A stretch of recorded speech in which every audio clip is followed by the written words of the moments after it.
Hi, everyone. My name is Tinghui Zhang. I am a writer and author of Four Treasures of the Sky, and I currently live in Austin, Texas.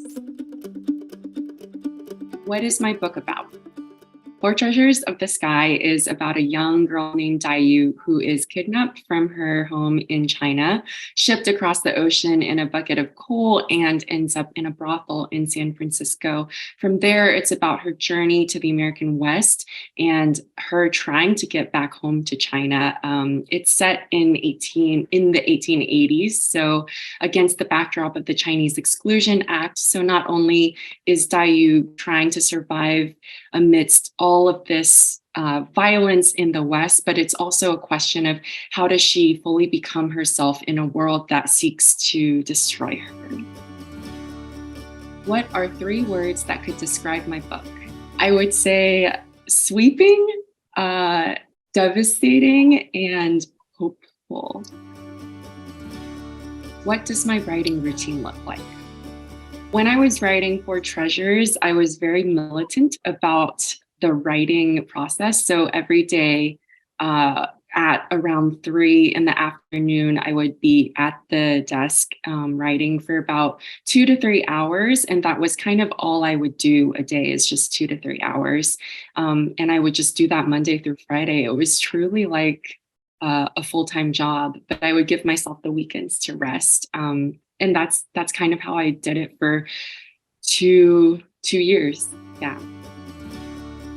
Other than a writer, what would be my dream job? When I was a child, I think my first dream job was to be an actress. And I gave it a very solid try. Thankfully, it did not come to fruition. Nowadays, this is my dream job, to be a writer. But I've always been curious about the life of a conductor, an orchestra conductor. I feel like that would be a fun alternate universe identity to have. In real life, what's my kind of adventure? Being that I am an introvert, I feel like just simply stepping outside is an adventure for me. Outside of that, I really love just going to a new city by myself and having to figure out what I'm going to do in a day. Like that, to me, exploring the museums, eating ice cream while walking down the side of the road, that feels like such a good adventure for me, because there's just so much to experience. When you're by yourself, you have so much more time with your thoughts. And as a result, I think to also process the outside world. So I really cherish those kinds of adventures. What's the best thing about being a writer?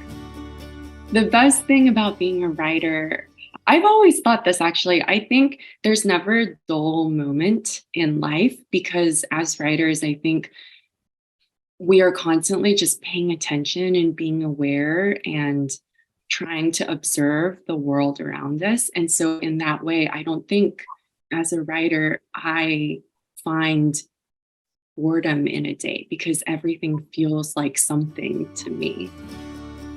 What's the hardest thing about being a writer? The hardest thing about being a writer is constantly trying to meet the expectations that you set for yourself and never feeling like you've quite met them, but always trying. Which three authors have influenced me and why?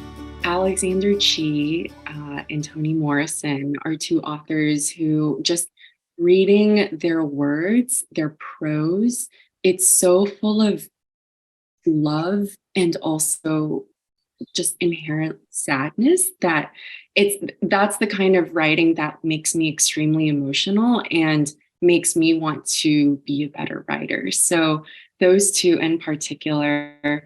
And then also when I was in college, I read a lot of Edith Wharton, and I really admire the way that she is able to kind of write about all the things that people want to say but can't say. And then also the way that she is able to be so insular and introspective with her characters. Those are things that I strive for as well. What's the best advice someone's ever given me about writing?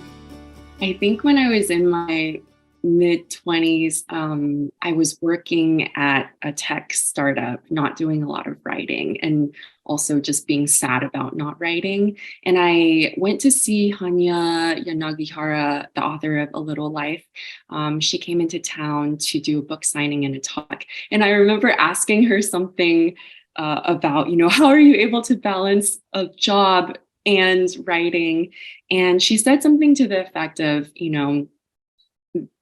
it was something like the only difference between those who like have a book or have finished something and those who haven't is that they've finished it in the first place.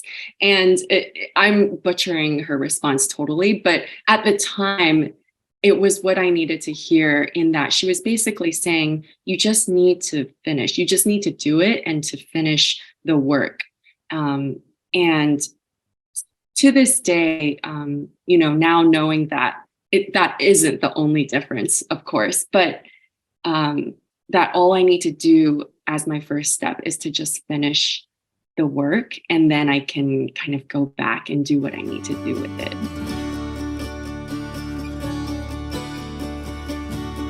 This is going to be so silly, but I was thinking about this, and this is the thing I have. So I'm a really big fan of the Korean boy band BTS.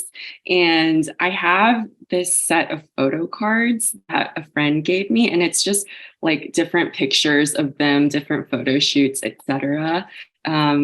And every day when I would sit down at my desk, I'd kind of shuffle through the cards and find one like vibe or mood that I felt like I wanted to evoke as my writing personality for the day. So some of the pictures, they're being very goofy. Some of these pictures, they're like extremely professional, serious on the set of a music video or whatever.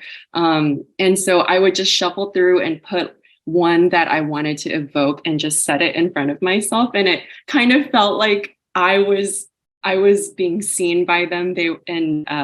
I was like reflecting their mood as I was writing. It was a way to basically just make me feel like I wasn't alone in the process, but I still do it, and it makes me happy. So that's probably my item, is this stack of photo cards of BTS.